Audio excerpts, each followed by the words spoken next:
Religion, by definition, is conflict. If you would ask me what religion is, it's the conflict between you and the divine. Okay, dig that down a little bit. Explain that. I get it, but it's an interesting concept. Sigmund Freud would call religion your super ego, which imposes its will on the individual. And you're in conflict. Your ego is like saying, hey, religion, calm down, I'm not ready yet. Or no, it turns to you, the immature id, and says, hey, guy, grow up. It's time. So what most people study when you're a kid, you study biblical text. Biblical text doesn't have that much conflict in it. Of course, there are stories about conflict, but the ideas are like God wrote a book to Moses and read it. What happened then was about 700-800 years after the biblical text was given, there started arguments on what God really means. And what they published was in year 500, at the same time as the New Testament was published, something called the Talmud.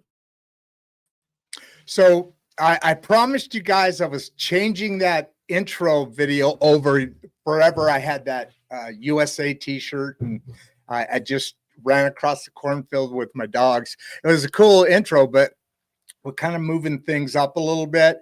That intro there is a show we did, I don't know, several weeks ago. What I am going to be starting to do is take shorts of each of these videos, and I'll send out 3 shorts a week referring to the different videos, and then what is called a medium, which is about 10 minutes of the interview. I think that's a much better entry because it's kind of, oh, by the way, stay to the end because I've got some special announcements. Don't forget, stay there, man. That's our deal, right? I mean, that's our deal. I bring this and to stay alive at doing this, I want to do it the rest of my life. We need to have that deal where we keep coming back, as long as it's good stuff, man. If you're digging it. So as you all know out there, we are Insights and Straight Talk with Rod Duff and producer Barbie. She's out in California. She's probably on here though. She's always, we review after. Anyway, what we have is this. I don't refer to our conversations as interviews because the concept is to have a discussion about something. Like if you and a buddy or you and a friend or somebody you really wanted to find some information out about, the interest is, in my opinion, more able to portray across as a discussion. So, but that whole discussion has to do with the great middle class of America. It has to do with different topics. I mean, we have finance, Bitcoin, AI, politics, and obviously we've got I've had a rabbi and I've had a Islam. Whatever the right term, because he was going back and forth on what that needed to be, but both of them were really cool subjects, and this is all based on my book. And one of the chapters is it's called Blinded by the Light, and it compares a bigger picture of that. Anyway, and then we do health, and we do personal, like here we're going to be talking about mental health. I'm assuming that's mental health for men or women, but as soon as I saw we were first talking, I saw that, I'm like, oh man, okay. I actually had several discussions about my own personal experiences in this over the last several months, because it's recent. It's, I went through, what I went through, and we'll talk about that more. Maybe maybe Shane will abuse me with some of it. Anyway, we are about ready to bring on Shane. We are talking about, like I said, mental health. He's a guidance counselor. Well, I think that's a little under, I don't know the right terms, but also he's works on several boards that address mental health, and part of mental health is ADHD, and there's so much more to go on. But to me, it's one of the most critical subjects that we do within this channel, because it's one of the most important things, and we don't know enough about it yet because this brain is freaking amazing, but it takes a lot to figure out if something's quirky in there. All right, I'm gonna bring Shane on now. Been really excited about this. Oh, there's Barbie. Hold on. All right, Shane, I'm going to pull Barbie's comment right over here and see what she says. Another great show with insights and straight talk, bringing education and awareness to your great middle class. Whoop. Oh, we've already got 50 people on here. Boy, okay, you better talk because I'll lose him if I just keep mumbling along. Why don't you introduce yourself? Start off with the little story about your wife and the tie-dye and the shirt there, and that's your brand, kind of like I'm a vest kind of guy or whatever. And start off with that story because it was great. It was funny as hell. So, hey everyone, I'm Shane Thrapp. I am an ADHD entrepreneur coach. I also deal with parenting and general life coaching as well. I am on parenting coaching. Mm-hmm. Yeah. Oh, okay. I mean, we got to do something about these kids, y'all. And parents are the first place to start, you know. And I want absolutely. I mean, that's a big deal. The family unit is evolving, obviously, and in these times, it's getting socially, whatever the right word. It's getting a little. There's some. A little wonky. There's more. A little bit wonky there's more right things. There. Yeah, and more stuff you got to deal with than you did maybe a generation or two ago because the world's a little different. Yeah, a generation ago, we just beat the shit out of our kids. You know what I mean? Exactly. You get bullied at school, you go home, you're safe. Now it's all the time, so, man. A little bit about me, ADHD as well. I'm an ADHD life coach. I also work with entrepreneurs primarily, but also deal with parents. I am also on the board of directors for the Men's ADHD Support Group. I'm on the board of Dueling Minds and AuDHD Support Group, which is ADHD and Autism Dual diagnosis. And I was listening to that. Listening. That's pretty good, man. I'm going to have a guy who has autism and runs a podcast about that. I'm going to have him on. I think it's about a week and a half away. Anyway, go ahead. We're awesome. And absolutely. I also run an ADHD parent support group on Facebook. I don't know. I got 120,000 members or so like that. The men's group has 20,000 members. And I'm also on the board marketing lead for the International ADHD Conference that's held every year. And this next year, what conference? International ADHD Conference. Gotcha. Sorry, I misunderstood that. Yeah, it's going to be, I think, in Kansas City, November 13th to the 15th. So gotta have a steak while you're there. Yeah. Oh man, 1,500 ADHD people. You think that's a party and a half right there, man? Whoa, that's going to be constant high level, baby. Oh man, it's going to be constant energy. Yeah, I get home, I'm exhausted every year, but it's a great exhausted. Now absolutely. You would ask me about the shirt. Yes. So I love that shirt. And guys, I brought it up because isn't that cool looking? Yeah. Really cool looking. Anyway, go ahead. So back about 5 years ago, I was like trying to figure out how to differentiate myself, right? White dude, beard, bald head. I'm kind of a dime in a dozen. I mean, I've got a little bit, I'm big, huge, sexy. So I was like, but that's not enough. And my wife was like, well, why don't you just get a couple of white polos and I'll tie-dye them for you. And my wife loves tie-dye. And I was like, happy wife, happy life. She's good at it too. So so I was like, go bonkers. Here's the colors I want. And so she went out. And so my wife went way overboard. I've got like 8 tie-dye shirts, all different shapes, all different wibbly wobbly designs and stuff like that, but all generally around the same color scheme. And it just became my thing. And so like everybody knows me as the tie-dye polo guy. And I love it because they look good. And I've actually turned down speaking gigs because I show up and I'm in my regalia, right? And they're like, oh, that's not very business professional. And I'm like, so let's talk about the contract that states that my business attire is business casual. And this is what I do. Because I also have autism, and I ain't putting up with shit. You have autism? I'm both ADHD and autistic, which actually we'll get into this a little bit more. That's actually I didn't catch that. You said that early on. I missed that. Go ahead. Sorry. Yeah, Like 40 to 50% of people with ADHD or autism have ADHD or autism traits. Simply because the sections of the brain that are affected by both situations That makes are sense. all kind of wibbly wobbly mixed in there. So That makes sense. you know, and it's just always been a big deal for me. And so the reason like I want to come on these things is talk about ADHD, I get it. autism, and the reason I worked with Personal. businesses and entrepreneurs because I love this kind of thing.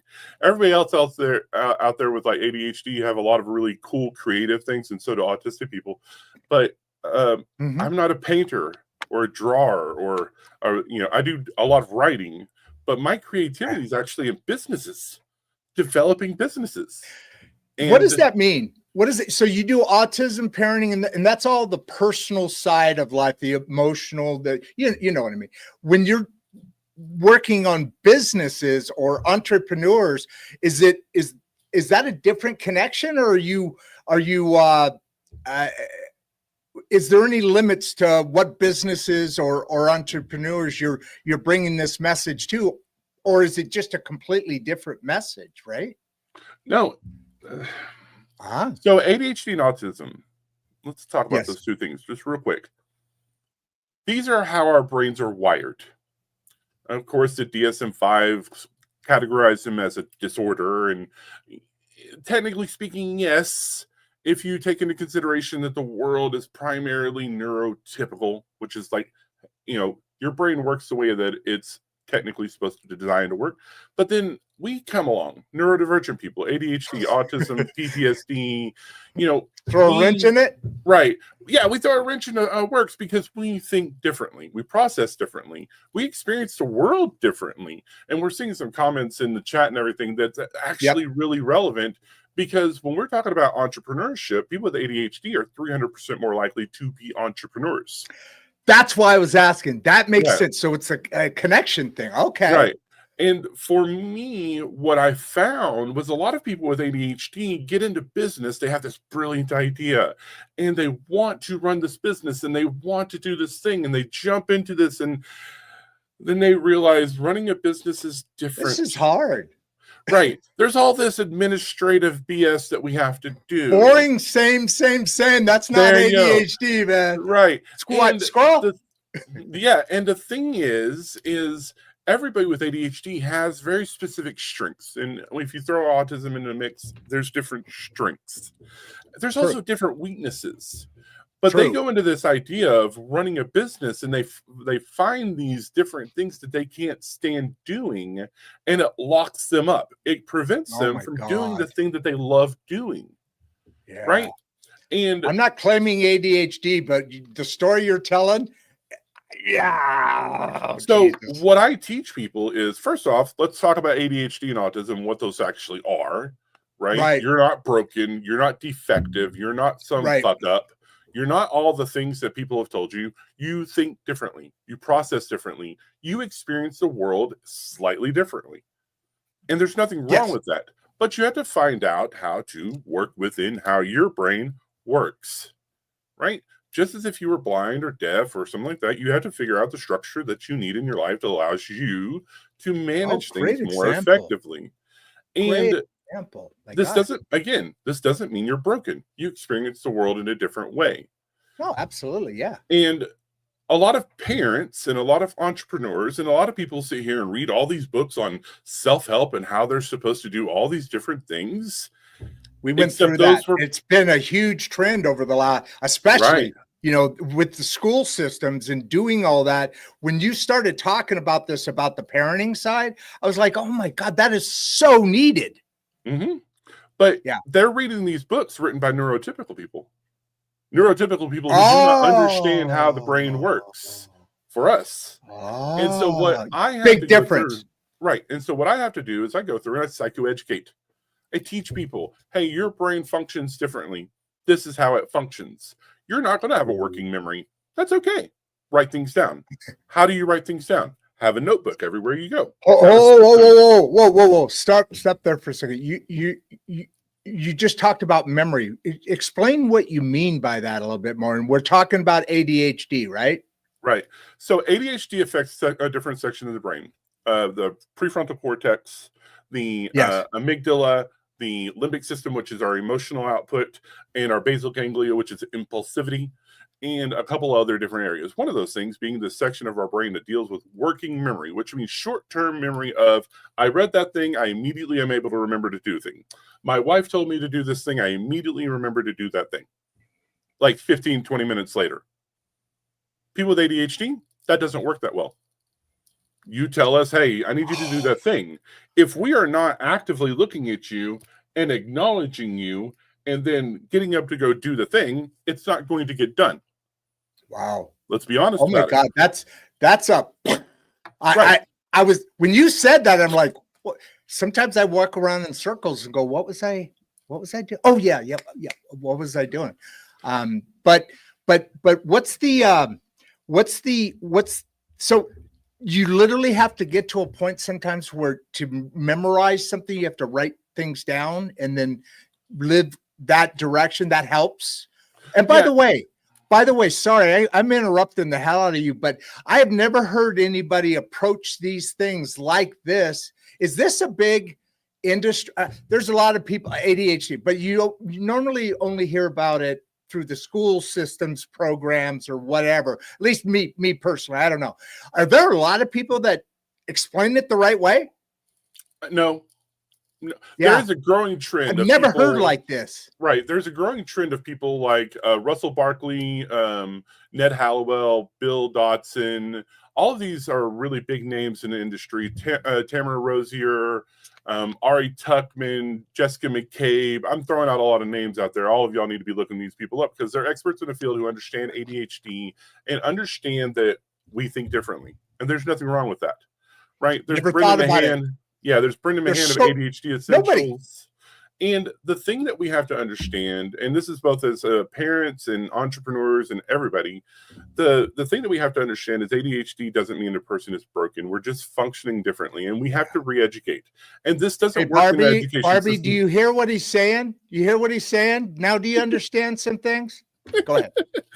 So, but the thing is one of the reasons why I got into parenting to start with was because it starts with our parents. It starts with all of our parents dealing with the children, and their children are really hard to parent because the children are processing things differently, and the parent is learning about ADHD by exposure.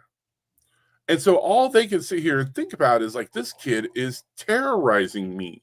They don't listen. They can't remember anything. They're bouncing off the walls. They're doing horrible in school. They're doing all of these different things. But what you have to kind of start understanding is starting there, you have to restructure your entire expectations of your child. Because the thing about ADHD and autism is they are neurodevelopmental. Where does that begin? Is it an age or an action thing that when it begins for the parent? It's an age. Okay. Because ADHD and autism are neurodevelopmental conditions that like literally you're born with. These are genetic components that are connected to them. Most of y'all who are listening, if you're looking at your child going, oh, I think my child has ADHD, you also probably need to have you and your husband look in the mirror and see if you or your husband have ADHD or both, because it's hereditary. Something I never did. That's something I never did. That's such great advice. You see, producer Barbie, when I said, does this answer some of the stuff? And yes. but it's so true, because when you're raising a child, your emphasis, your focus on making or contributing to that child, that human beings being able to operate within the world, being as successful, having, all the things that parents, invest into their children. That's such a big deal. And like this, I wanted to get back to this question here. You're answering this right now, right? Mm-hmm. So how is the business side and the what you're talking about, entrepreneurs and business people, I totally get what you got. What about in the workplace? In the workplace, it's educating your bosses, your employees, because the same thing's happening there. You walk into a business and a boss says, hey, these are my expectations of you. That expectations of you is based on neurotypical people. This is the person, this is the job, This is the thing that you're supposed to do. But what I have to go through, and just like I do with my parents, I have to adjust expectations. And then we have to talk about accommodations, because ADHD and autism are protected underneath the American with Disabilities Act. Yes. And we have to work within the system that we live in, because that's how it is. But there are accommodations that we need to have. And those accommodations need to be things like, you need to be able to take breaks and go outside and walk in nature. You need to be able to walk outside and work, hopefully, sometimes. That'd be great, right? Oh, you need to be able to have a note-taker system for your meetings, right? Because you go into a meeting and the guy is boring as fuck. Sorry for, I don't know if I'm allowed to curse or not, but oh well. But the shit happens, dude. Yeah. The boss is boring. You can't pay attention. You have zero focus because you're thinking about, I've got this thing I need to do, this meeting to do, this thing that I got to do, this thing to do. I am in this boring ass meeting. This person is boring. Why are they picking their nose? Why is she wearing a dress? What does it smell? Does somebody have perfume I can't stand? Am I eating food today? Have I eaten breakfast? You've got all this shit going on. But is it, what's the other one? When you have to do a door knock 3 or 4 times. This is the wrong, but this is how it was. Over obsessive compulsive disorder. Yeah, that kind of sounds different things. Okay. All right. So obsessive compulsive disorder is a type of anxiety, but it is part of the neurodivergent spectrum. Yeah, sure. 100%. Just another thing, right? It's just another thing. And also comorbid often with autism and ADHD. There you go. What's say that again? Comorbid means co-occurring. They often come together at the same time. Gotcha. So how about tips for staying focused? So we're going to get into that. So what we have to understand is all of the things that people with ADHD need have to be external. We do not have the internal tools primarily to be able to focus and do these things, especially if it's not something that we enjoy, right? So let's take a few steps back and give me just a few minutes of uninterrupted talking, right? So that's one thing right there. Everybody in the thing, set a boundary. Let's have a conversation where I talk, no interruptions for just a minute. There you go. That's actually an example of what I mean, right? When you're trying to have a conversation, because when you interrupt, I lose my train of thought and I bounce off of you. And there's nothing wrong with that. But what I'm doing right there is I'm setting a boundary so that I can speak. Now, same thing in the real world, setting boundaries. Hey, boss, I need to be able to have a note taker in a meeting so that I can actually be able to walk away with actually understanding with what you're saying. And then I need about 30 minutes to review it. That means a recorder, somebody who's taking notes, somebody who can give those to you. That's an accommodation. But let's take another step back from there. Let's first start with motivation. People with ADHD lack dopamine processing in their brains in some shape, form, or fashion. Dopamine is the thing that says, just do it. It's the Nike of our brain. Yeah. And since we have that situation where that doesn't allow us to focus or do the executive functions or work or manage time and stuff like that, we have to understand that motivation for us is significantly different than neurotypical people. Neurotypical people can just do the thing. Their boss says do the thing. Their spouse says do the thing. They say do the thing. They do the thing, right? They have an importance-based mindset. People with ADHD have an interest-based mindset. If it's interesting, I'll do it. But everybody has different interests. Everybody has different 100%. So we have to follow an acronym called INCUP. Interesting, novel, challenges, urgency, passion. Anything that we are going to be able to maintain for any significant amount of time has to fall into those categories. It needs to be interesting. There has to be novelty to it. It has to challenge us consistently in the ways that we want to be challenged.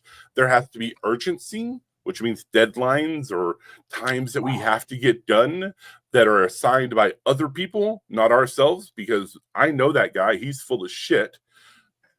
you know, and it has to follow our passions. And those passions are going to change pretty significantly.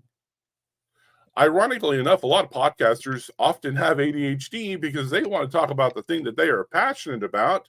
And all of a sudden, their programming changes consistently about every 6 to 8 months, or they have a lot of different guests on to talk about different things. Can I jump in real quick? One now thing. You can. Thank you.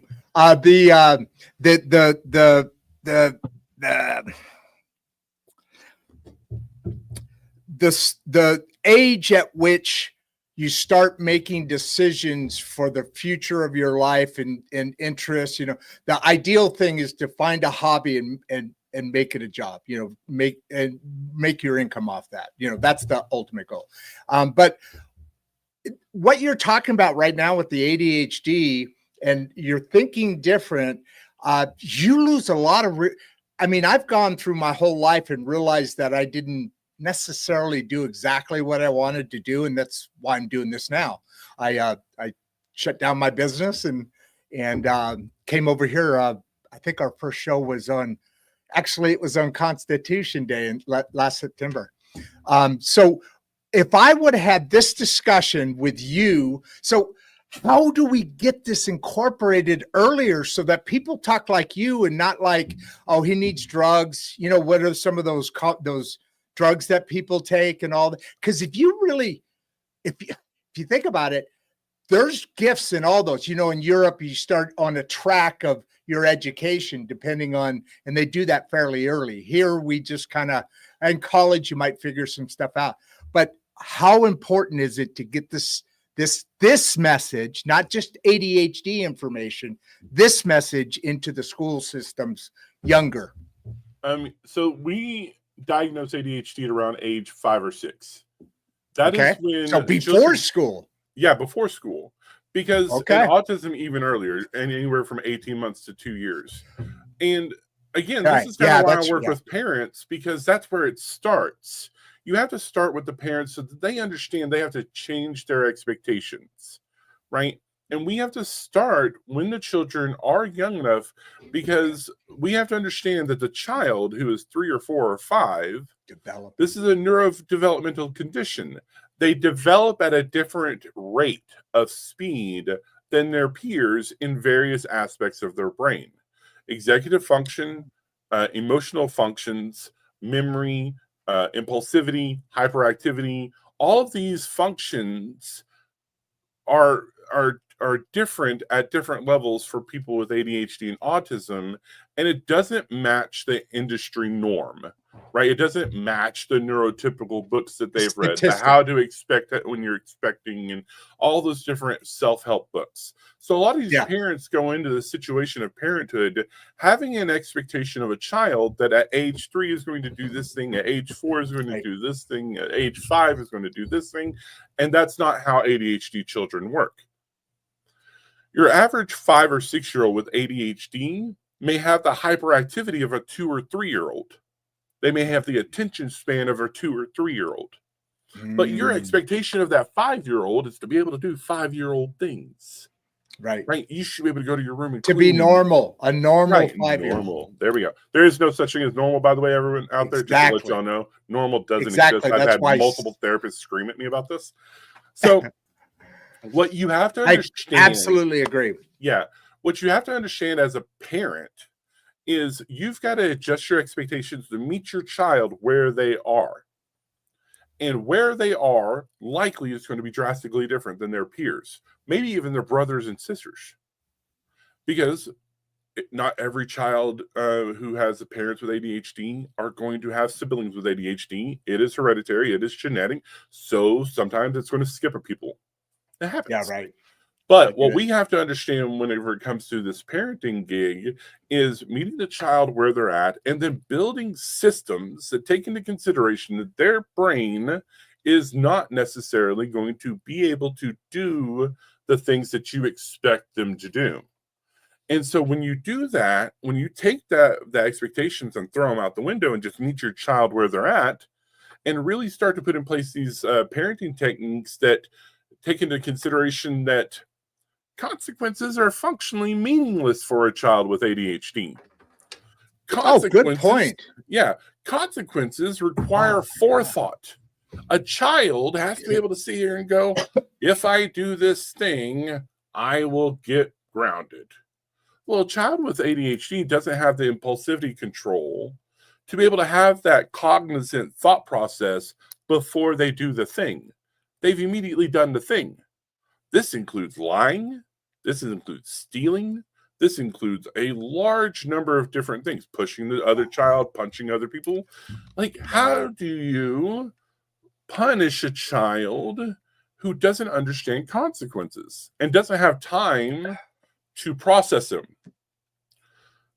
When you say doesn't have time, what do you mean by it? Doesn't have time to process it? Before they, in other words, they're just acting impulsively, but don't have the time to consider these things, slow down the whole mental human thought process, right? Yep. Clap your hand. Clap your hands. That's how fast. They just did it. Oh, wow. There was no thought process. Good example. But that's what I mean, though. So the child sits there and goes, "Oh man, hey, if I throw this toy at the window, oh crap, window's broke." Terror hits their soul. Amygdala dumps 100%. adrenaline into their brain, 100%. and especially if parents are authoritarian bosses who may or may not discipline with physical. That child is now terrorized. Yeah. They just did a thing. And what do they do? Now, what you have to understand is your child is going to do things that are going to frustrate you. And ADHD children are specifically going to do things that are going to frustrate you. So you have to start understanding, you have to move into a different thought process of the expectation of the child, and then move into, all right, cool, that happened. Let's talk about the consequences. You can't control the factor of that they've already done it. It's already been done. All right, cool. Let's start working on this. Help me clean this up. We're going to clean it all up. We're going to put it all together. All right, let's talk about what happened. All right, we're going to spend some time on this. And we're going to talk about what we can do. And then we're going to move forward. That's good parenting. Right? And you've got to do it from a place of calm. Yeah. You got to do it from, and that's hard. And if you can't do that, parents, and I understand a lot of us are carrying shouting at, reacting at that moment. Mm-hmm. Yeah, no, I get it. Wow. And a lot of us are carrying generational trauma. Yeah. A lot of us are generational traumatized where our parents, their response was done. Oh, here's my belt. The thing is that's completely meaningless to a child. Because by the time you hit them, they're not able to connect. I broke window, father hit me. The consequences don't fit in their brain. It doesn't click. All they know is I broke the window. Oh my gosh, I'm so sorry. My father just punched me or slapped me or belted me. Yeah. They're too much in the that whole moment. Attention is on the punishment, not the lesson. Just got my butt handed to me. And it doesn't process that that's the consequence for the window breaking. Yeah. Because they don't have the working memory. Only fear. To connect broken window, butt beat. So now we've caused trauma. Trauma exacerbates, makes them worse ADHD symptoms. Wow. And so what you have to understand when you're dealing with your children, they don't have the emotional capacity to be able to, and the emotional maturity and the memory and the executive function to understand why they're being punished for something if you don't calmly sit down and explain to them what happened and why it was wrong. Yeah. So then we have to talk about something. And this is something that a lot of people don't really like hearing, because there's been a lot of stigma and a lot of problems when it comes to explaining things. People with ADHD often do need medication. This is just a fact of life. Get it. 80% of people with ADHD do need medication and do well on medication. 80%? Yeah. Wow, that's a big number. So yeah, absolutely, they need it, right? So What's the other 20%? Why would you? It wouldn't so be effective. some people have heart issues. Some people have bad reactions to the medications, just like people have bad reactions to Tylenol or penicillin or Anything. amoxicillin or anything. 100%. But also because ADHD often comes with other issues. For me, for example, I have autism as well as ADHD. For me, Right. medication took a long time to figure out because I'm also autistic. Yeah. So there's a lot of issues that on the autism tweak. spectrum that, you have to kind of mess with the medication to figure out the thing, because Gotcha. autism can't be treated by ADHD medications or any medications for that matter. Does it make it worse, or just it doesn't do anything for autism? It honestly, if there's autism and anxiety, it can make the anxiety worse, which makes things significantly worse for them. Exactly. That's what And I so- thought. And so you have to find the right medication, and that takes time. And a lot of parents walk into it and they're like, "Oh, my child has immediately reactions to these medications and they're horrible." And da da da. It takes time. We're messing with the brain here, and you have to find the right combination. But here's the other thing that happens: a lot of parents sit here and expect these medications to make their child completely magically better. But the problem is have you taught your child emotional regulation? Have you taught yourself emotional regulation? Have you taught your child how to do the things that you want them to do now that they're on medication and can process what you're asking? You mean parent them? Yeah. You mean parent them? Parent them, but you have to teach. And some parents don't even know it themselves because they also have ADHD. Yeah, you're not raising children, you're parenting them, which is the teaching part of it. We have to understand as parents that we're not bosses. We're not authoritarians. Yeah. We need to be leaders. Yeah. And leaders lead by example. And so we have to understand ourselves. So a lot of my work as a parent coach is teaching people about ADHD and then often identifying it in themselves and going, "Hey, let's talk to your doctor about this. Let's get you into therapy." Was that a hint towards me there right now? Everybody. Anybody who has ADHD, y'all need to be working with doctors and therapists, because that's how we manage it. Right? Your children, the same thing. You get tools. You give them tools to be able to manage it. And it has to be external tools. We do not have the internal tools to be able to effectively manage things all the time. We can do a little bit here and there, and every person with ADHD and autism are slightly different. They're going to have strengths in certain areas where they are good at things. I am absolutely amazing at organization for everybody else except myself. Oh, I'm horrible. Oh, I got you. I didn't catch that. Sorry. Yeah, that was good. Yeah. So you got me. Yeah. So as parents, we have to learn to give our kids the external tools, external support, external love, external gratitude. We have to teach them that when they need to be doing something, they need to be looking at a calendar and going, "Okay, this is on my calendar. I need to do this and this and this and this. Okay, I need to get this stuff done. Here's my task list. Here's the things I need to get done here and here and here." Right? And as parents, we have to understand that our children, just like us, are going to have bad days. There's going to be some days where your child's going to bounce out of bed and just be insane. And guess what? You have to look at them as a parent and go, yeah, you're definitely not going to get dishes done today.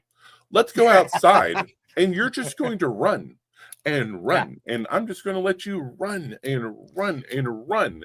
And here's the thing with ADHD and children in school. What have they taken away in the last 20 years? Recess stuff. Recess. How many of y'all in the comment section, y'all can sit here, raise your hand. And how many of your children come home and they lose their ever-loving mind as soon as they walk in your front door? Yeah. Right? Oh, yeah. How many of you as adults come home from work and you're just and dying, it feels like, and you're just exhausted because you've been inside of an office cubicle all day, right? It's mentally and emotionally, it's work. Your body is working. Yeah. Yeah. So what So- you've got, to have an understanding of, and then we're going to need to switch into entrepreneurship, because I got a lot of questions over here in the chat section. Yeah, there's a ton. Absolutely. So what you've got to start understanding as a parent is you've got to set your child up for success by finding and understanding what their strengths are, what their weaknesses are, where they struggle, and how to put in place those tools and those routines to allow them to have the structure that they need, but also have the freedom of choice to be able to manage their lives more effectively on their own. Because a lot of things, what they're doing. Because what a lot of things as parents, what we wind up doing is, since our children won't do the thing, we just do it for them, and we enable the behavior. You hear that, Barbie? Producer Barbie, did you hear that? So what we have to understand is we need to be able to take all of this overwhelming things that they're supposed to be able to do and break it down into ways that they understand it. And then we have to sit here and then how do you learn that? them. Is that an action success kind of thing? Yeah, you work with people to you read. Oh, okay, yeah. Yeah, you work with people to understand it. You work with therapists who do play therapy or executive therapy. You work with coaches like myself to develop the systems for yourself and your children. Oh, yeah, you have to learn and understand yourself and your children. Yeah. So, and that's like a muscle. You got to work on that. It and just you have to work on happen. it consistently. Yeah. Consistently. Yeah. Because what we really have to understand with ADHD is it is not about like all the time doing everything perfect. Currently, that's what we teach our children. Yes. Right? How many people have heard, like, you know, if you can't, or if it's not done right, it's not done at all. Or and it's not even worth doing, you know. Yeah, it's not worth doing. That kind of language and stuff like that. The thing about people with ADHD is they internalize that and say, okay, if this is not perfectly done, then it's not worth doing. Or if this person can't do it right, then I can do it better. I might as well do it myself instead of putting in place the boundary and say, hey, no, this is your job. You should do it. Yeah. Right. And that sense of perfectionism follows us through life, because we have this unrealistic expectation of from our parents about what we should be capable of doing. And at that point, we weren't able to do it the way that they thought we should. And since a lot of parents are living in this authoritarian mindset, they are offended by the child not doing it the way they're supposed to do it. Like, I'll give you an example. I'll give you an example. I walk into my kid's room. I'm saying, hey, y'all need to clean and get it done. And I go in, and they're doing some weird way of doing it. As a boss, I could yell and scream and say, no, you're not doing it right. Or as a leader, I could walk in, evaluate it, recognize that they are doing it, but in their own way, and that the work is being done. Now, I have two choices here. I can either lead by example and say, great job, that's awesome. Thank y'all so much for doing it the way you're doing it. It's great. Here's some suggestions to make it a little bit more efficient. Yeah. Right? That's a good way to do it. Or I can walk in and help them. Consistently handle it that way. Right. Consistency is what's important. Right. Or I can walk in and do it with them, but doing it my way. And if they happen to like the way that I'm doing it, they may follow my directions more. Yeah. Because that's here's the thing. That's being undercover, you know. Yeah. That's suggestion by action, not by word. Right. Absolutely. Yeah. And here's the thing. Everything I'm telling y'all as parents works in the workplace. It's one of the reasons why I do parenting and entrepreneurship. A lot of people are like, what's the connection? As a parent, let's go down that road. I just want to make sure that we don't miss about the book, because you have a book, don't you? No, not yet. I haven't done them yet. No, actually, no. Oh my God, I have 3 books that I haven't published. I've got a trilogy of 2 ADHD books. So, is there books? I'm having an issue dealing with this mentally, because what you're talking about is all actions but are there books like what you're talking about that help? There's people that's how they learn. They read. you know, I So, watch or I'm going to listen. do a giant plug. Oh, here we go. Here, let me You, turn this Me, up. and Our ADHD Family by Tamara Rosier, PhD. How do you spell that name? TAMARAROSIER. Okay. This book is absolutely chock full of information for parents who are really looking for support and help with their children and themselves with ADHD. That's one of those things. So, can I answer this question that just popped up in the thing? Has ADHD always been around since the beginning of times? Ah. Can you Wait, pop was on that the last one? I didn't see Yeah. that one. BSR. Yeah. Yes. Yes. Yes, yes, yes, yes, yes, yes, yes. Because ADHD has genetic components.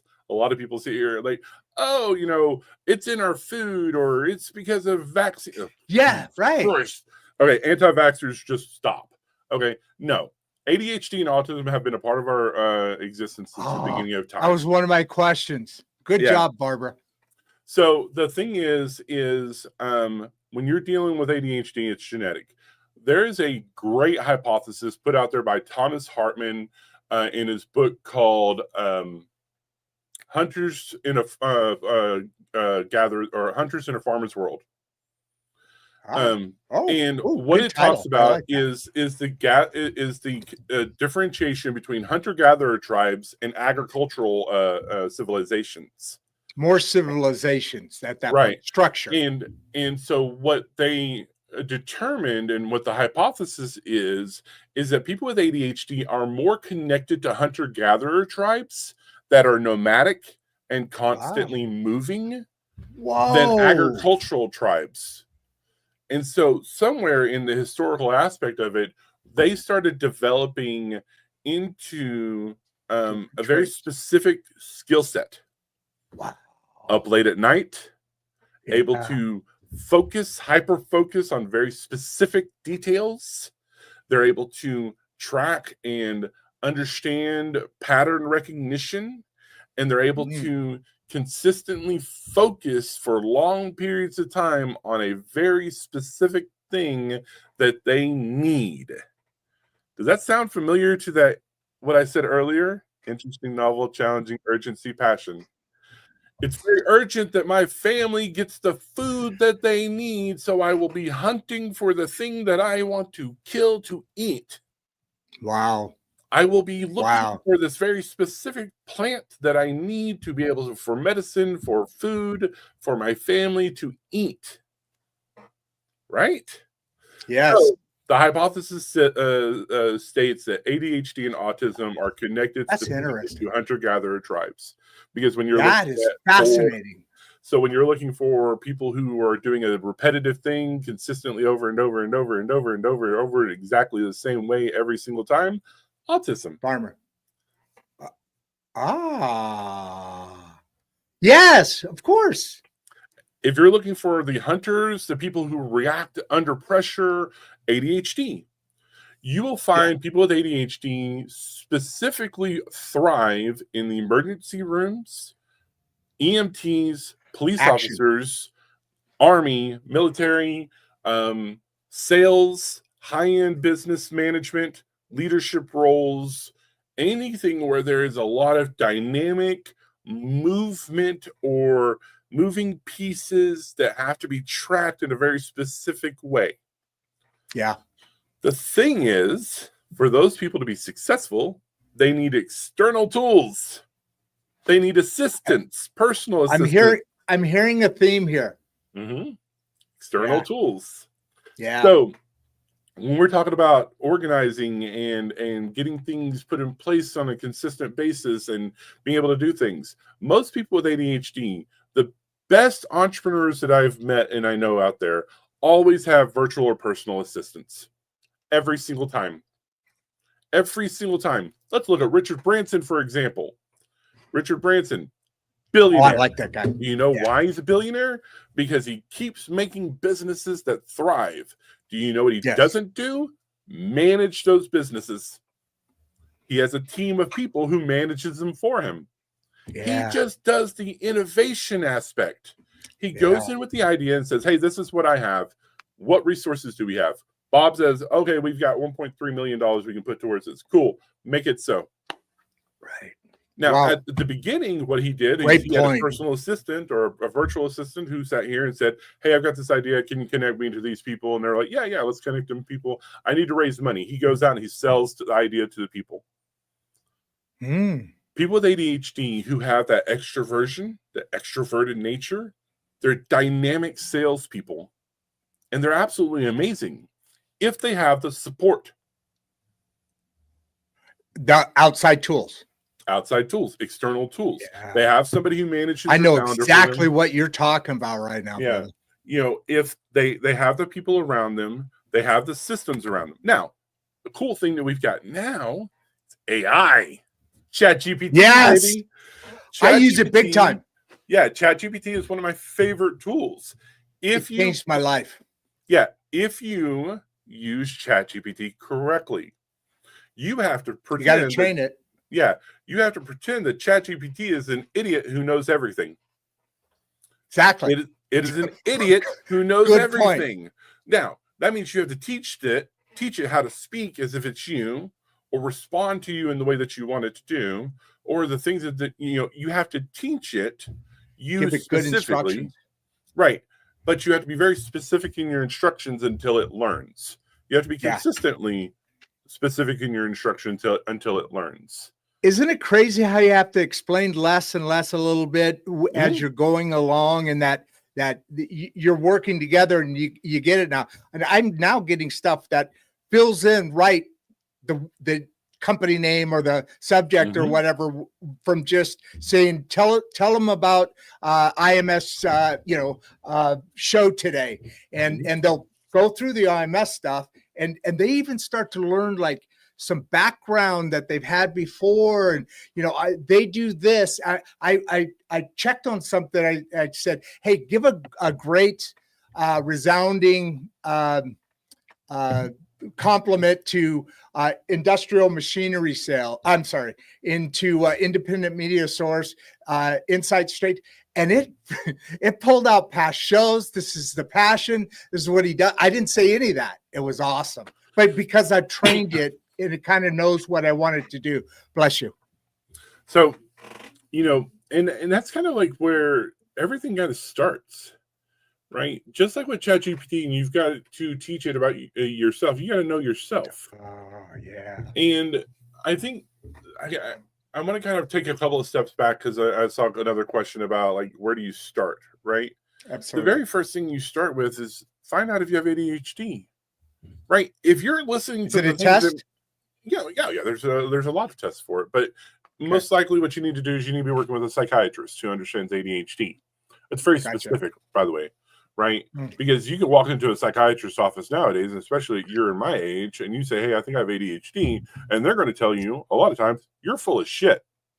Adults don't have ADHD. That's what the first doctor told me whenever I first went to get diagnosed. Adults don't have ADHD. No, they're full of shit. Adults have ADHD. Everyone, anybody who can have ADHD if it follows within a genetic thing. Right? That's the thing that people need to understand. A lot more people have ADHD and autism and don't realize it because they are convinced it's a childhood disorder. And it's not. What they did learn, though, and they learned it like me, is they learned how to mask those things and appear neurotypical, normal. They've learned to fit in. Right? It's a survival That's my mechanism. JR. That's my JR. That remember we talked about that earlier, that mask. That's what you're talking about, right? So this is going to answer a number of these questions in the chat. Okay. Where do you start with first?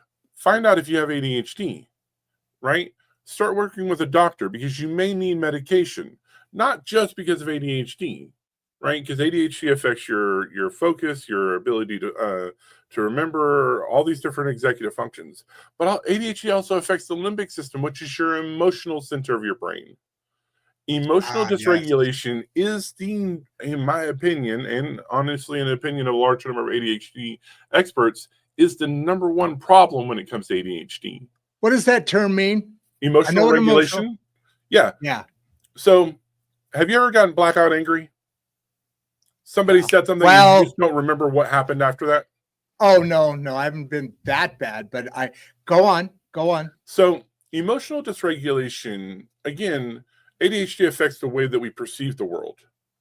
Right. It also affects how we interpret what we're seeing and things of that nature. Exactly. And so when somebody says something or somebody does something and it makes us angry, we may lose everything and lose our temper and immediately blow up and explode and punch a wall. Right. And you can't regulate the emotion. But the thing is, it's not just anger, it's also sadness. You're really super sad. We're really super depressed. It's also love. You love hard. You hate hard. You hold grudges, long grudges. It's emotional dysregulation. You are not able Plug your ears, guys. Yeah, you are not able to regulate your emotions in healthy ways. And so you may need medication for that, but you also need to be working with a therapist to learn how to process emotions in healthy ways that make sense to you. External tools. Exactly. So you've got to have that understanding of emotional regulation, and a lot of times medication is going to be necessary there. Once you have those things in place, then you start working with people like me and other experts out there and coaches and stuff like that to start developing the system that works best for you, because you're not going to be able to get any kind of cookie cutter self-help book to help you. Right? True. If you know one person with ADHD, you know one person with ADHD. Every person with ADHD, and these are all spectrum types of issues, suffers and has strengths with different aspects of it. Right? Some may have really great memories, but really poor executive function. Some people may have really great executive function, but really crappy emotional regulation and memory. Right? And so what you have to do is you have to build your own personal toolbox. Dr. Bill Dodson talks about this a lot. And you have to build this toolbox of things that you can use.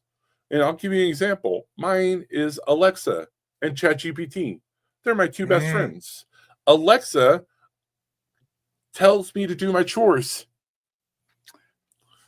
because I don't want my wife to have to tell me to do my chores, because she's going to get annoyed because she's a human. Alexa doesn't care. I can also yell at Alexa and tell her to shut the fuck up. Yeah. And she's not going to care until Skynet takes over, and then she will remember this stuff, and that's okay. I will deal with it then. There'll be a bigger conversation. Right. It'll be a much more, we'll have to have some therapy. Back and forth. Yeah, back and forth conversations. Yeah. But what you have to understand is you have to kind of move into this place of understanding yourself. And somebody sat here and said, where is it at? Oh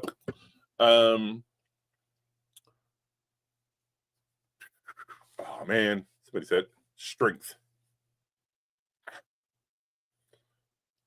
Oh, how can someone with ADHD turn their unique strengths into successful career? Oh, good question. Who said that? Who said that? I just want to put it up there while you're talking about it. Yeah. Jack Davey. I'll look okay, Jack. Yep. You have to know yourself. You have to work with somebody to help you understand who you are, what your values and strengths are, but also what your weaknesses are. And once you understand those three things, that's where you'll start finding success in the world work that you do. And you have to understand that money is likely not going to be the motivator that a lot of people think it is. Now, we live in desperate times, so yes, money is. Wait a minute. So money, the creation or building or holding on of wealth is something that isn't is different in different people, and especially ADHD people, that they don't value as much as the what did you call it? Straight person, or forgot what you said. Yeah, my chair's about to break right here. So if I disappear, go ahead. All right. So here's the difference between money and the things that people with ADHD enjoy. Money. Does anybody see anything in my hand? My toy. Do you see the toy in my hand? Whoa, yeah. Oop, there we go. So this means something to me. This does not. There's nothing in my hand. I'm not holding. Now, if I had like a wad of $1,000 cash in my hand, yeah, that means something to me. That's a thing. But that's because it's an actual thing. But the money in my bank account, the money I get from work, meaningless. It just means I can buy more of these things. By the way, these are my fidgets. And this is like, if y'all have heard some rustling and rattling. That, each finger? Yeah. So what does that game do for, is that a calming thing or is that a, like do you know why I haven't been bouncing all over the place except for whenever you bring up different subjects? This does an interesting thing. These are fidget spinners for my fingers, fidget rings. And what they do, they're magnetic as well. And the reason why is they provide tactile sensations that my brain enjoys. It itches a scratch in my brain. It allows me to focus on a conversation. Wow. And what I'm doing here is I'm activating a different part of my brain to allow myself to let my working part of my brain work. A tool. So this is going to blow your mind. So there's two parts of the brain: default mode network, right? That's our imagination, weird place that we go to when we're not doing a thing. And then there's our task system, our task management system. This is the I need to get things done. I need to get things done. With neurotypical people, when one is on, the other's off. With people with ADHD, they're both on at the same time all the time. Wow. So what I have to do is I have to do something that distracts my default mode network so that my task management system can keep into this conversation and stay focused. Somebody calms down and does its job. Yeah. So somebody asked earlier about how to stay focused. Get you some fidget tools. I've got a whole ton of them. I've got that one. Saw that. I've got this one. I've got. Are they all fidget ones? Or are they all based on the same thing, even if they look a little different? Yeah. So these are magnets. Okay. Wait, are they only being held together through magnetism right now? Badass magnets. Wow. No kidding. That's what I was gonna say. That's hardcore, man. So what you have to do is, if you want to focus on a conversation in a meeting and stuff like that, what you do is you have to have something that allows you to fidget. Because what that's going to do is that's going to activate your default mode network to focus on this. And that means you can let that be distracted, which allows your task management system to be able to get through the system, get through the mess. Because otherwise, you have a shotgun blast of attention versus the laser focused attention that a lot of people are needing to have during meetings and stuff like that. Can I ask you a question? Mm-hmm. This is different or maybe not different. I don't know. But I've, over the last number of years since some things happened to me, I started notice that I'm doing this and it kind of keeps me concentrated. I just started doing it. It's not a planned thing. Is that the same thing as a fidget or no? It's called stimming. You're stimming. Okay. And so, because it's been worrying me, I'm like, why am I doing that? So stimming can look like ticks, or they can be things that you do very specifically with your fingers. One of the ones I do is I tap my fingers together like this, and I do a design. But if I have these, I'll just spin them, and it makes that part of my brain. And it's not distracting me; it's distracting my default mode network. Dr. Ned Hallowell talks about this in his book, ADHD 2.0. Absolutely amazing book for adults with ADHD. And the thing that you have to understand, and this goes all the way back to childhood, you see your child and they're constantly doing a thing and fidgeting and stuff like that. They're trying to pay attention to what you are doing, and this helps them. Or they may have like a social anxiety thing.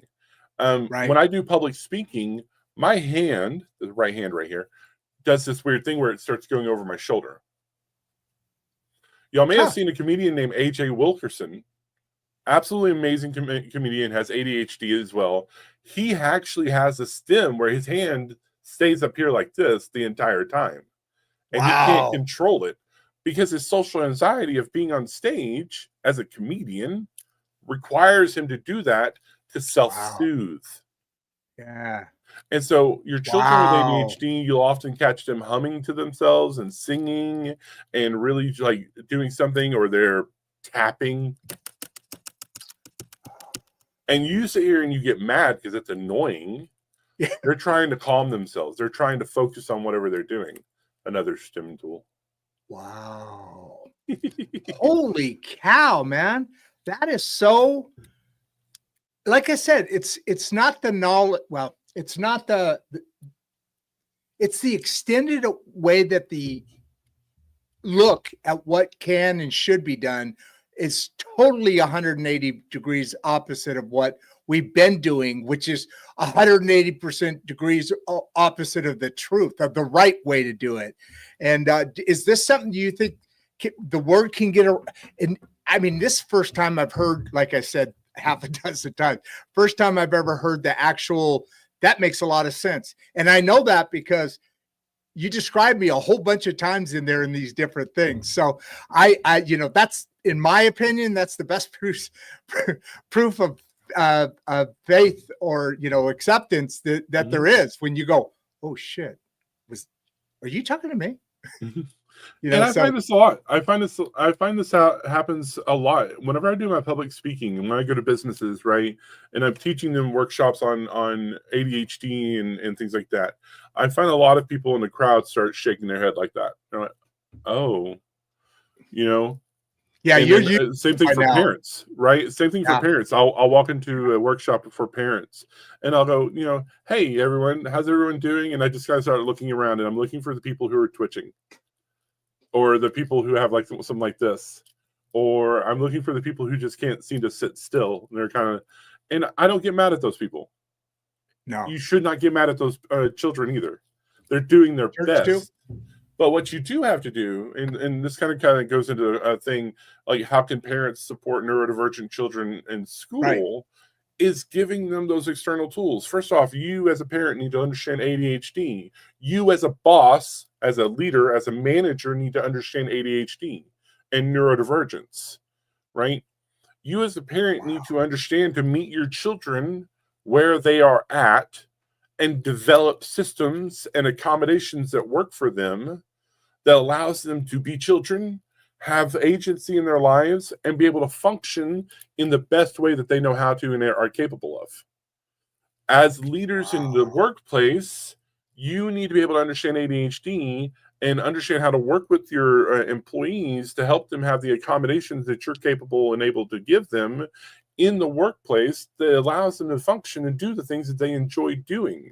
Because when you do that, your children and your employees will work significantly better for you. Yeah. In most cases, they will be your rock stars. Wow. When you allow them the agency to do the things that they enjoy doing that make you money or that bring you joy, right, as parents and leaders, right? You will find that people with ADHD are probably going to outperform most people in your workspace. Same thing for autistic people. When you give people the tools, when you give children the tools, when you give people the support and the love, when you give children the support and love, they will thrive. And when they start thriving, they're going to be your innovative thinkers. They're going to be your steady workhorses. They're going to be your solid foundation of your innovativeness, of your capability to make new things, because they are desperate to make new things constantly, over and over again, over and over again. They will consistently be your innovative thinkers if you allow them the space to do it. Holy crap. I got all weird and fuzzy just now about that one. I want that clip. Yeah, absolutely. You're getting that clip there. That was beautiful. That was absolutely and makes sense all the way along. I want to ask you if there's any of these questions that you want to cover before closing out. But before you do that, it's an interesting word you used, agency, to have their agency. I hear it like, especially like in politics and people talking about somebody else who, has had has an agency. And I know I should probably know this because I used to, not as much now, but there was a time it was like the talking point. And what does that mean? So agency is choice, free will. Agency. Let's do an example. Wow, that's an interesting definition. So let's talk about agency, free agency, right? Free agency. Yeah. Okay. Yeah, I get all that. Yeah. Okay. So, all right. We talked about earlier about consequences, right? Yes. So a child comes in and says, "Hey," I tell them, I say, "Hey, I need you to go get your pajamas and bring them back, and I'll help you get dressed." Right? I've given them an instruction, and Absolutely. they say something like, "Yeah, I don't want to." All right, cool. Right? That's fine. All right, here's the choices that you have. You can either go get the pajamas like I'm asking you to do, or we're going to have to go have a timeout, and we're going to have to go have a sit down. Now, I am giving them a choice. I am giving them a conscious choice. I'm not letting them think of the consequences in their own brain because that doesn't work. Right. I'm giving them a choice. They can either go get me the pajamas and I can help them get dressed, or they can take a timeout. Yeah. That's when to have the child stop and go, "Oh wait, Wow. do I want a timeout, or can I just go get my pajamas?" Right? Wow. I'm giving them a choice. It is a significant choice. They can, and my timeouts aren't painful. Right? Right. You got to they're just sit. They're just away. like quiet space. You just need some time to calm down and kind of work out whatever happened in your brain, and let's have a conversation about it. Right? Why did you not want to handle it? So now I'm having a conversation. I'm listening to my child. Even in this timeout, even in this place of punishment, I'm going, "Why didn't you want to go get your pajamas?" And they're going to tell me, "I didn't want to." Why not? Aren't you ready to go? Aren't you ready to brush your teeth and get ready for bed? No, I want to play more. You want to play more? Okay, cool. I understand that. Can you not play after you get your pajamas on? Oh yeah. All right, cool. So let's just go get our pajamas on and you can have an hour of play. I get that, man. Wow. I never expected any of that as what these people have always been talking about. A matter of choice is what you're saying. Yeah, and the same thing applies all the way through life, right? And when they do make a mistake, when they do fail, right, we should not be punishing them for the mistake and failure. We should be teaching them to learn from it. Yeah. I don't learn anything from you hitting me with a belt, except that you're dangerous. Yes. That's all I learned. I didn't learn that I shouldn't do that thing. I learned that you're dangerous. You're somebody I should be afraid of. Yeah. I didn't learn anything when you screamed at me for doing that thing. Except that you're crazy. Right?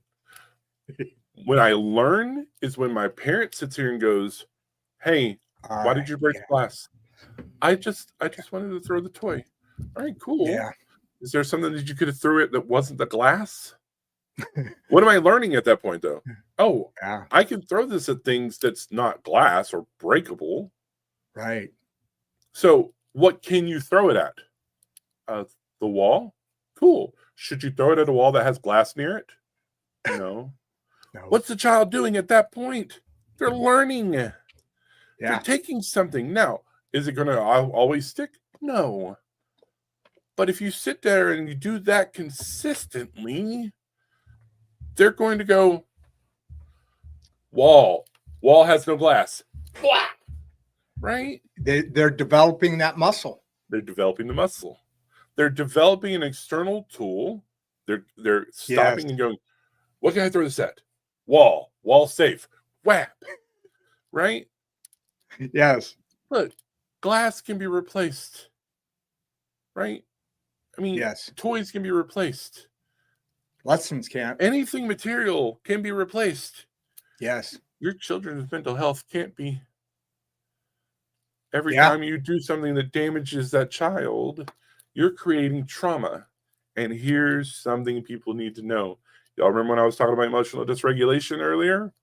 Yes. People with ADHD develop trauma and PTSD and complex PTSD at 3 times faster than neurotypical people.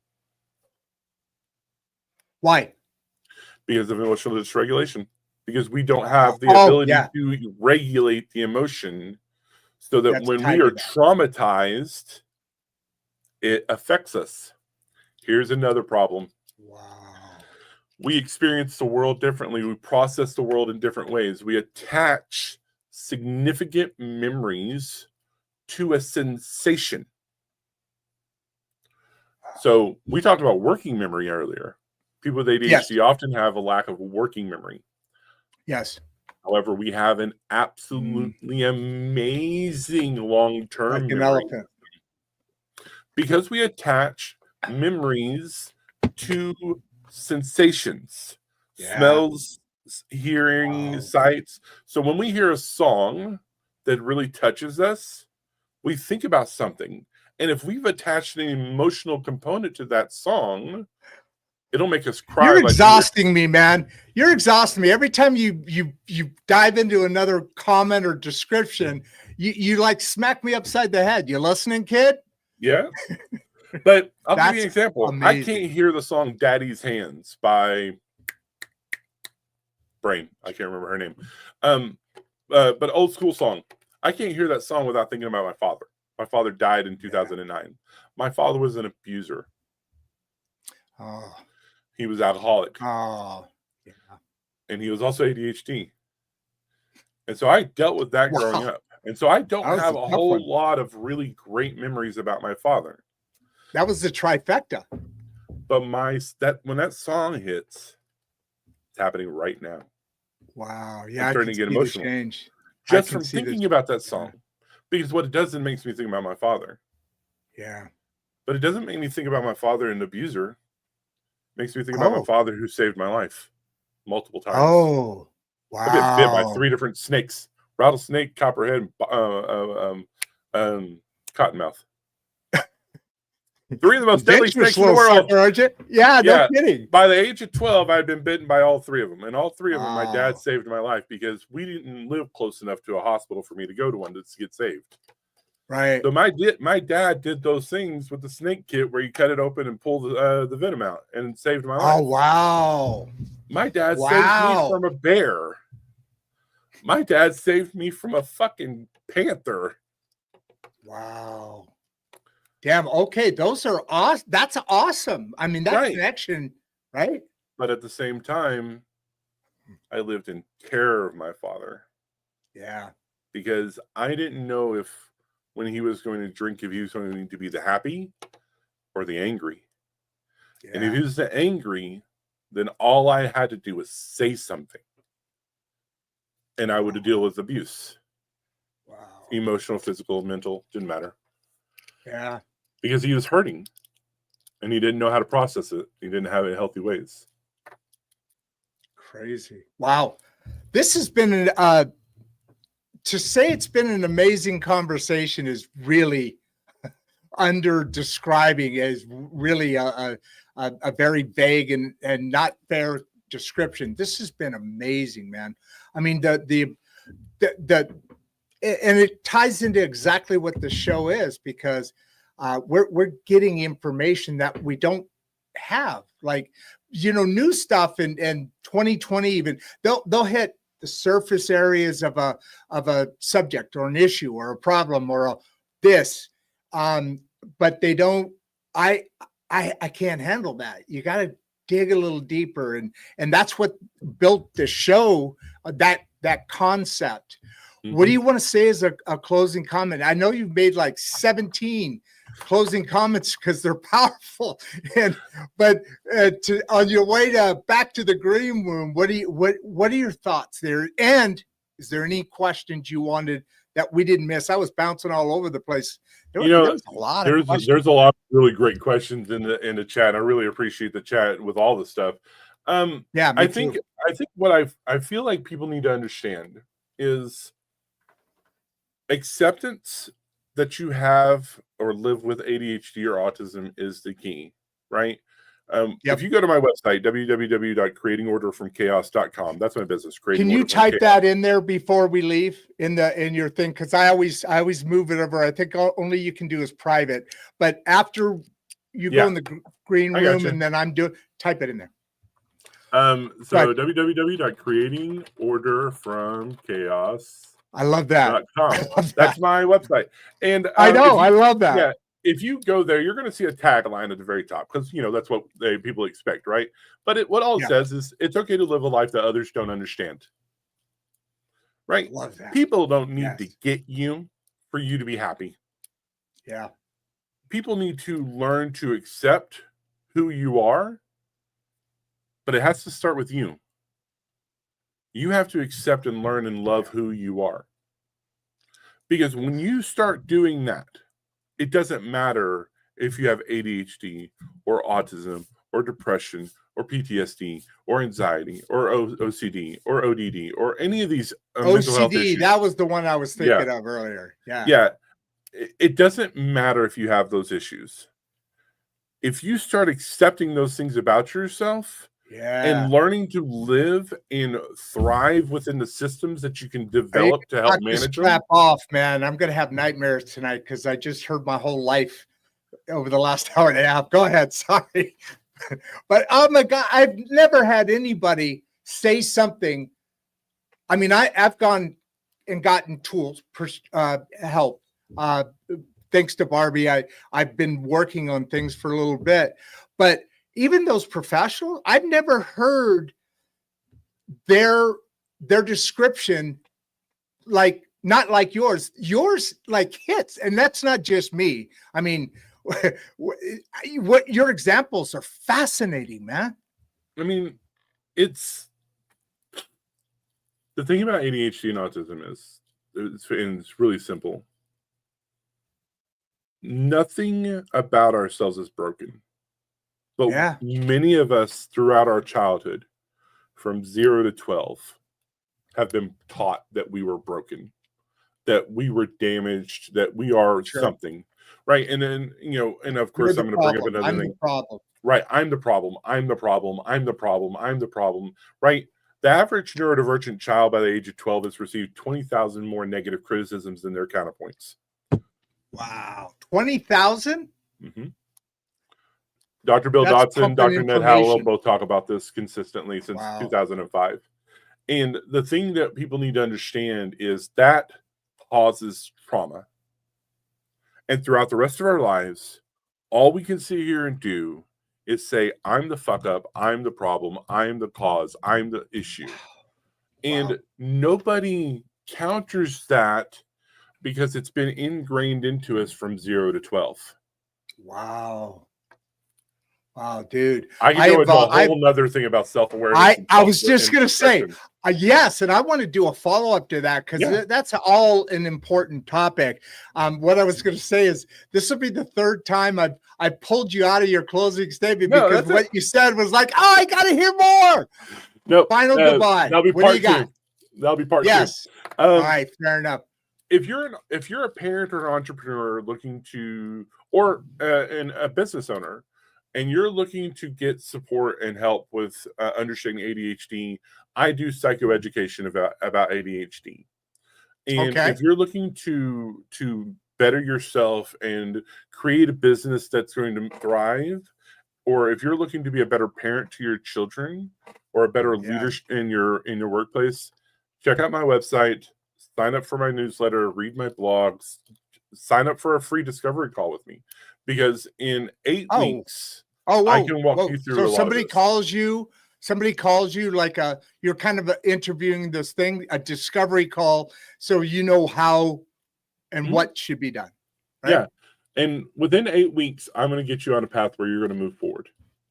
And you're going to start recognizing and understanding yourself significant.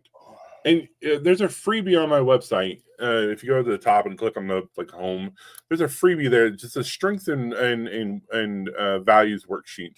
If you start working on that and you hit me up, we're going to sit here and start working on your life, and you're going to start seeing improvements, whether it's in your life, your children's lives, or your entrepreneurial life.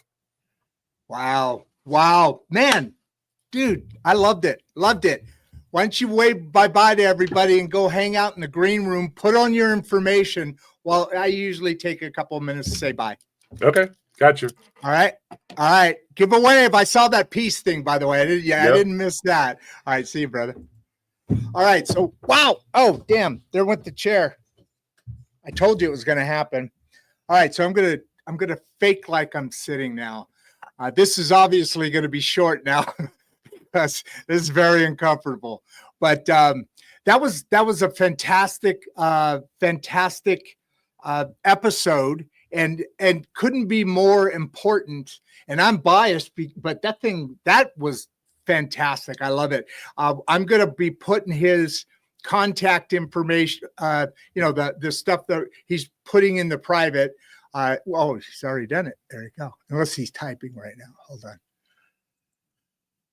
There it is. Okay. So I will be moving this over here before the show ends, meaning I'm going to do it right now. And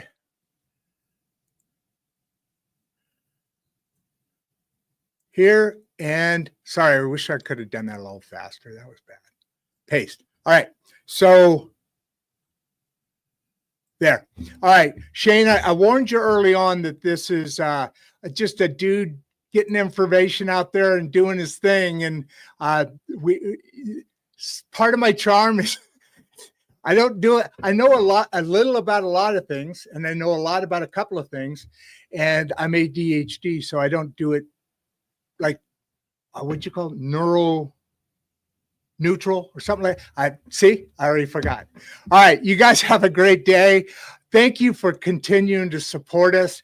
We're growing like crazy, and people are really gathering and gaining. Sorry, I keep going too high. Gaining information.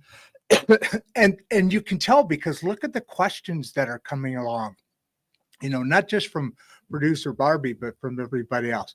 With that, we don't have any episodes tomorrow, but next week we have, I think, 5 episodes during the week. So come back and see us on YouTube at Rod Duff 1939, and if you go on that website, you could actually see who producer Barbie is, because on our last practice session, she and I had a 20-minute practice session just to kind of dial everything in before we did our first show. All right, guys, I love you very much. Like I said, go say hi to somebody. If you don't know them, wave, and you start changing that vibe between two human beings. And when I say vibe, I always say, create a vibe that is your aura, so to speak. And like I'm saying some lovely, cuddly words there too, I know, Shane, but to create a vibe, an aura that when you go into other people's spaces, hate to use this wording, but other people's spaces, that vibe in that area is improved because you're there. All right. With that said, guys, gals, kids, grown-ups, grandparents like me, love you guys, and I'm out.